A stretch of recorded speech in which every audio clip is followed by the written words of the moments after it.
Hello, welcome to the LXD 5.2 release livestream.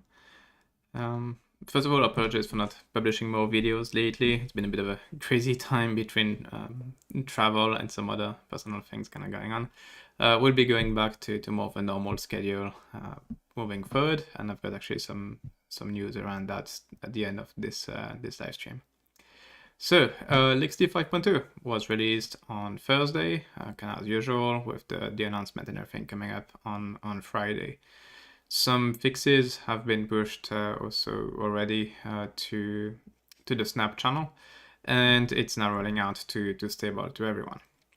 So, what's new in this release? Well, it's another one of those releases that's not quite as busy as maybe expected, I guess. But still has a few nice feature and improvements for everyone to enjoy. The first one is going to be PCI VPD information being exposed. This is a bit of an odd one because LXD itself doesn't really need that information, but the LXD resources API is used by other tools like Maz and I don't know, so some other folks use that as a way to easily get hardware details from a machine. So even if LXD itself doesn't need some of that information, it is useful for it to be in the API. And in this case, the PCI VPD data is one of those cases. VPD stands for vital product data, and it's effectively a bit of a key value type thing that specific cards can expose. And that kind of show up, like in this case, I've got like a server with a 10 gig card, and we can see what the model number and serial number actually are, as well as some more information. I'm guessing this would be like a firmware version or that kind of stuff. It's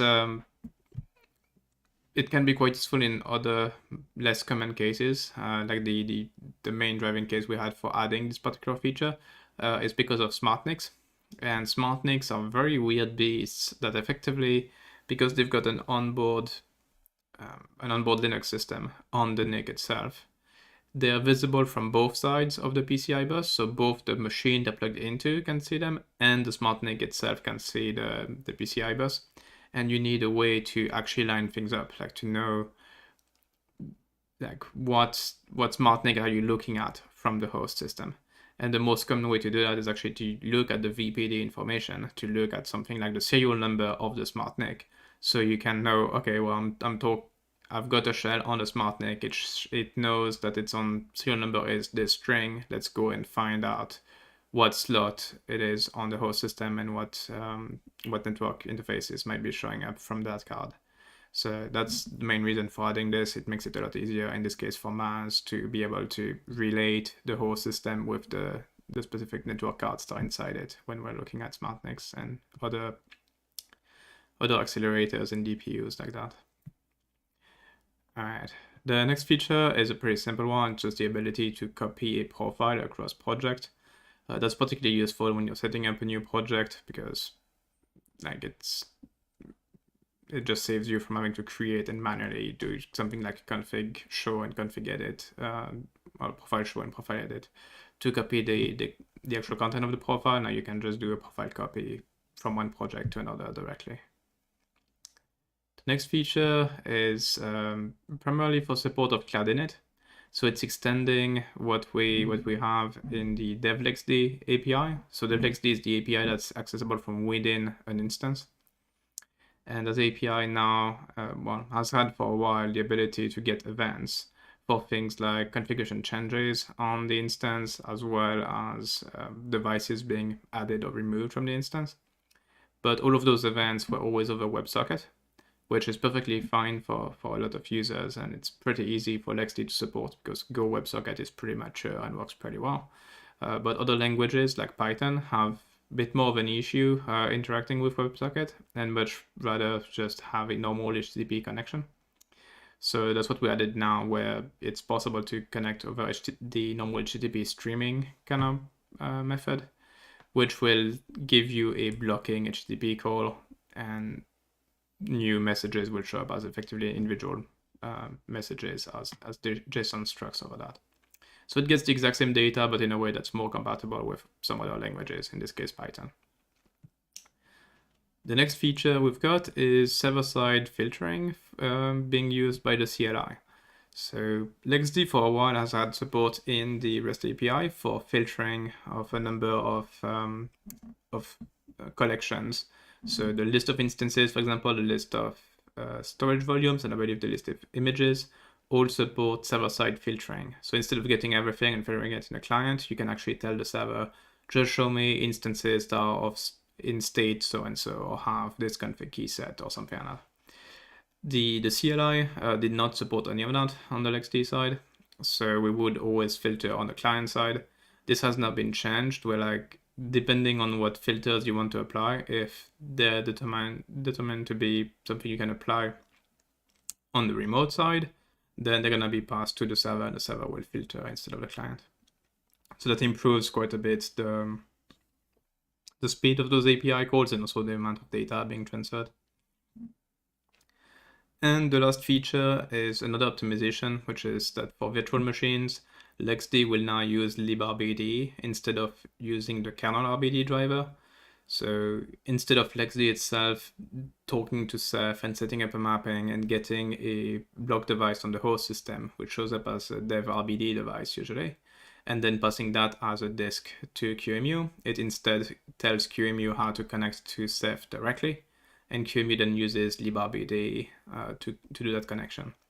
It also lets us apply additional configuration, especially around caching. So if you can now configure the RBD cache in your system's ceph.conf, and that will apply to LXD instances, which is quite useful and can get you a fair bit of extra performance. And that's pretty much it for LXD 5.2. So as usual, let's go back on the page and then switch over to a terminal and go through those again. I actually meant to switch to that one. What you saw was actually a terminal of me pushing LXD to the stable channel. So for the Snap users, it is now in the stable channel, but will roll out over the next 24 to 48 hours because of the phased rollouts that we're using. So first feature is the VPD information. I did look into it on my own desktop, so just looking at the 1.0 resources API, but I noticed that I don't actually have any card that uses it.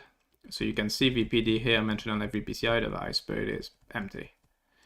Now, we'll actually do a tiny tweak probably to hide that by default. Oh, I think actually we do, never mind. Yeah, structs usually hide that, but because it's a raw query, we still see it. So none of my devices on my machine support that PCI extension.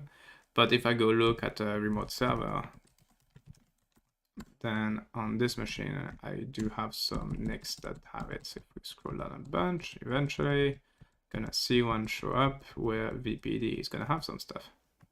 There we go. So here we can see two Intel NICs, each with some VPD information that shows effectively the OEM product number, product identifier, and serial number, and firmware, and that kind of stuff. Don't know if there's anything else with VPD on the system. I don't believe so. Lots of PCI devices on servers, but does not look like it. Yeah, it looks like everything else is VPD free. There is a lot of devices. Actually meant to check on one of my home servers because that one might also have some VPD stuff. Let's see. It's, not project target, and I'm on this server. Oh yeah, Quarry doesn't support target. I need to do it that way. Okay. Let's see, do we have any VPD entries on this one? Doesn't look like it. Because that one has a bunch of NVMe disks and GPUs and stuff, so I was wondering if any of those expose anything useful. But it doesn't look like. So it looks like on the systems I've got around, the only thing that exposes VPD are effectively rebranded cards. Oh, this one does have something. That is an interesting one. Looks like someone didn't do the padding properly. So there's like a bit of a standard for how to pack that VPD information. And in this case, we do properly detect that this is supposed to be a product name. But then they show a lot of really weird data. That's interesting.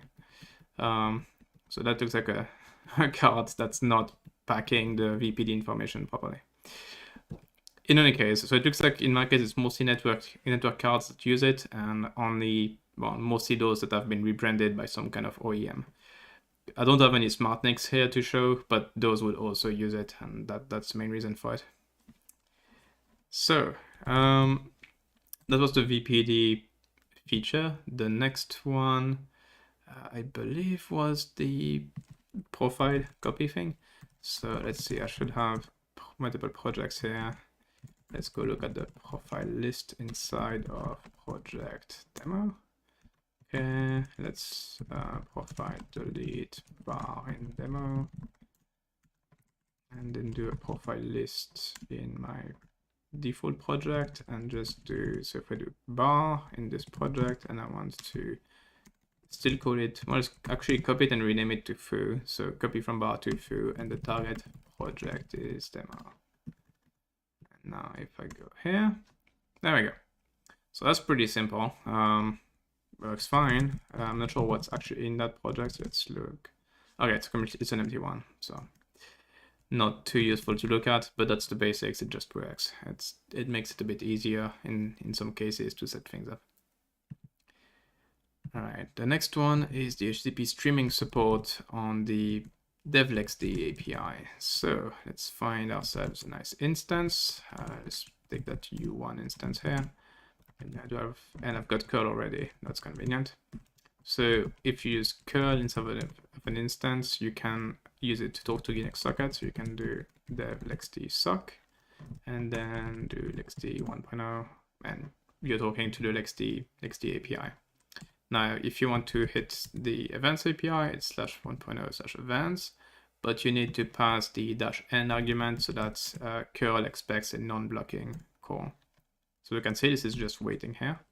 And now if I go on U1 and I set user.demo to blah, there we go, just got a notification. And this also works for devices being added. So if I go U1 and I do device add, say ETH1, it's a NIC, and the network is going to be default, the name is TH1. Oh, not default, sorry. The network can be called LXDBR0. There we go.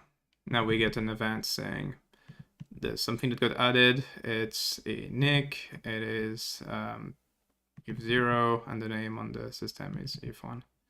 So that works just fine. And that can be used, like in this case, by Cloudinit to detect new devices and config changing. But it can also be used by other tooling that would benefit from getting that kind of information from LXD. So that's that new feature. The next one is the server-side filtering. So that one's kind of difficult to show because it's not visible to the users. But if you do LXD list, I can do normal filtering. So I do status equals running, and that filters my list of instances. Now, in the past, the way that would be done was by pulling the entirety of the instance list and then filtering it on a client.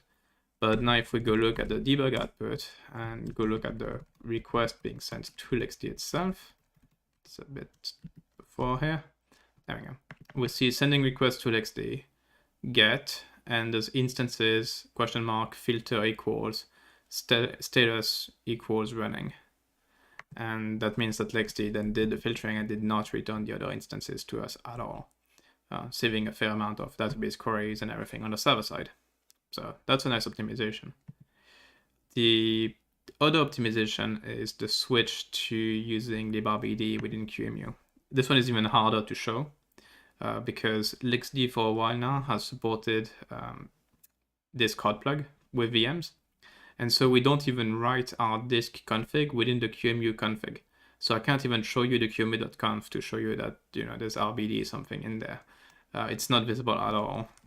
But if we look at a VM that is stored on Ceph, so V1 here, the main thing I can show you is by looking at the list of file descriptors. Prior to this change, if I was to do this, it would show librbd as being open. Now it doesn't. That's really the main user visible difference. The other thing that's different is that the performance is better. The other thing that it can do is I've got this config in my Ceph config here, which turns on the RBD cache and sets it to up to 512 megs of caching for that, for all librbd instances. So now VMs running on my system can get up to 512 megs of cache for their reads and writes, so that Ceph just gets you a lot more IOPS. And that's pretty much it for LXD 5.2. As I said, not our busiest release, but those changes are quite welcome. And other than those, we've done also a lot of bug fixes, especially around storage. It's been quite a bit of a focus for us for a little while now. We're really fixing up a lot of things before we start tackling the much bigger features. I did see a few things in the chat. I'm just quickly going through that. Container VMs allocating IP disk space and memory specs. So yeah, that was suggested that using a profile would be the right thing to do for this, and yeah, it definitely is. Creating a profile ahead of time and then using that profile during launch tends to be the easiest for that. There are some things you can specify directly at launch time using -C. So -C limits CPU, limits memory would work. But the disk being a full device, you need to have it in config. So using a profile works well for that. There's an alternative. Technically, LXC launch and LXC init allow being passed YAML as their input.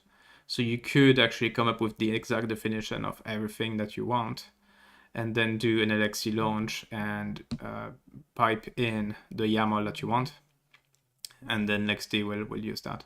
So you could, in theory, create an instance, do a config show to get the final config of everything that you want, and then you can pipe that to an LXD launch, and it will create something very similar. All right. That's it for this 5.2 release. As I mentioned, it is currently rolling out to users. It's also with a bunch of our dependencies. The most notable one of those would be that QEMU 7.0 will now be used for LXD. This may solve some compatibility issues that some people run into. So we did update QEMU to 7.0. The other thing, as I mentioned earlier, we're going to be trying doing a few more videos on this channel. So getting back mostly to the cadence of having one video per week.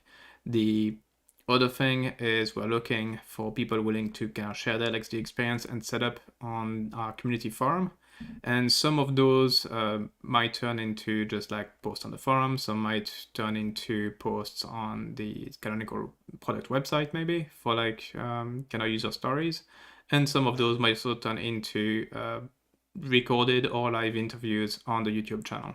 So we're trying to get more content from the community, from our users, to be here and not just be me talking in every single one of our videos. So we're trying to, that's something we're kind of working on over the coming months. So if you're interested in that, go to the community forum and there's a thread there that you can respond to. Thank you all for watching this. I hope you'll enjoy LXD 5.2, and I'll see you around soon. Thanks. Bye.